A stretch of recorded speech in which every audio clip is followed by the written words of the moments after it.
தஞ்சை மாவட்டம் திருவிடைமருதூர் சட்டமன்ற தொகுதியில் வருகின்ற சட்டமன்ற தேர்தல் 2026இல் ஒவ்வொரு கட்சியிலும் அந்த தொகுதி மக்களிடையே எதிர்பார்க்கப்படும் வேட்பாளர்கள் யார், அவர்களின் பின்னணி என்ன என்பதை தற்போது பார்க்கலாம்.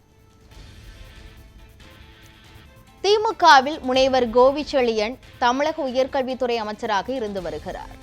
கோவா இளங்கோவன் திருவிடைமருதூர் ஒன்றிய கழக துணை செயலாளராக இருந்து வருகிறார். இளவரசி சின்னசாமி மகளிர் ஒன்றிய அணி அமைப்பாளராக இருந்து வருகிறார். மூவரில் ஒருவர் போட்டியிடுவார் என அவர்களது ஆதரவாளர்கள் கூறுகின்றனர். அதிமுகவில் வீராசாமி தஞ்சை கிழக்கு மாவட்ட எம்ஜிஆர் மன்ற இணைய செயலாளராக பதவி வகித்து வருகிறார். இளமதி சுப்பிரமணியன் தஞ்சை மாவட்ட ஒருங்கிணைந்த மாவட்ட மகளிர் அணி இணைய செயலாளராக உள்ளார். முருகன் சூரியனார்கோவில் ஊராட்சி கழக செயலாளராக இருந்து வருகிறார். இவர்களில் ஒருவர் போட்டியிடலாம் என தொண்டர்கள் எதிர்பார்க்கின்றனர். பாஜகவில் சத்தியமூர்த்தி வடக்கு ஒன்றிய தலைவராக உள்ளார். திலகவதி தெற்கு ஒன்றிய தலைவராக பணியாற்றி வருகிறார். இவர்களில் ஒருவருக்கு வாய்ப்பு கிடைக்கும் என கட்சியினர் மத்தியில் பரவலாக பேசப்படுகிறது.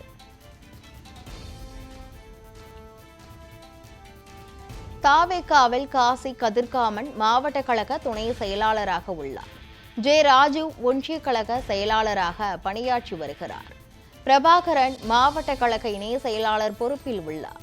மூவரில் ஒருவருக்கு வாய்ப்பு கிடைக்கும் என அவர்களது ஆதரவாளர்கள் நம்புகின்றனர்.